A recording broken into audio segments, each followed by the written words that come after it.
নমস্কাৰ, মোৰ নাম শ্ৰী নিখিল দাস। মই এজন মৰিচা গাঁৱৰ নিবাসী হয়। কালি আমাৰ চাবুৱাৰ আঞ্চলিকৰ তাত এখন বিহু পতা হৈছিলে। তাত বিশেষকৈ মই বিহুখন চাব গৈছিলোঁ। যোৱাৰ কাৰণে অকণমান চেল্ফি একপি ল'ব গৈছিলোঁ বাইদেউ অনুৰাগী হোৱাৰ কাৰণে। কিন্তু বাইদেৱে মই নাজানো কি কাৰণে বাইদেৱে মোক ইমানখিনি মিছবিহেভ কৰিলে, এনেকৈ ডিঙিত ধৰি দিছে।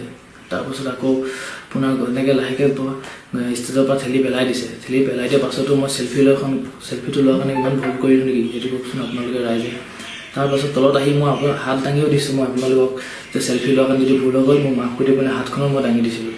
তাৰ পাছতো মোৰ কমিটিৰ ল'ৰা কেইজন ইমানেই গৰুলকৈ মাথাত ঘুচিয়ালে নহয়, এতিয়ালৈকে মাথা বিষ কৰিয়ে আছে, বহুত বিষাই আছে।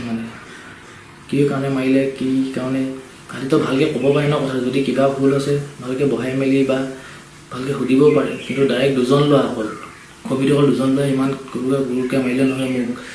আৰু এটা কথা বাইদেৱে কৈছে, বিশেষকৈ এতিয়া মই ছ'চিয়েল মিডিয়াত পাই আছোঁ আমাৰ যোগেদি, বাইদেৱে কৈছে যে গাত টাচ দিছে বুলি কৈছে, টাচ কৰিছে বুলি কৈছে পিঠি কঁকালত। কিন্তু একচুৱেলি মই মাহ শপত খাই কৈছোঁ, মই অলপো বাইদেউক টাচ কৰা নাই। টাচ কৰা হ'লে এজন কমিটিৰ বিষয়া পিছফালে ৰখিয়ে আছে, সেইজনে হ'লেও মোক ক'লে হ'লে তই হাতখন কিয় লগাইছোঁ বুলি। প্ৰথম ষ্টেজত মই যেতিয়া চেল্ফিখন লৈ তললৈ নামি গৈছোঁ বা বাইদেউ ঠেলি দিছে তেতিয়ালৈকে ভাল মতেই গৈছে। তাৰপাছত তললৈ অহাৰ পাছত ল'ৰাবিলাকে বহুত মোক মাৰ ধৰ কৰিছে।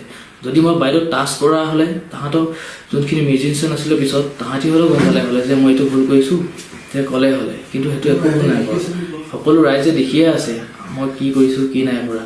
আপুনি মদ খাই বা ঔষধ দামী সেনে কৈছে বাইদেউ, একো ড্ৰিংকছো কৰা নাই, শুদ্ধ মতে মই গৈছিলোঁ। আপোনাৰ অনুৰাগী হিচাপে মই আপোনাৰ ওচৰত চিঠিখন ল'ব গৈছিলোঁ। কিন্তু আপুনি যেনেকৈ কৰিলে বহুত দুখ লাগিছে। গোটেই ঘৰৰ মানুহে কৈছে কেলৈ তই এনেকৈ কৰিলি কৈছিল ন, দুখো লাগিছে মোৰ তেতিয়া।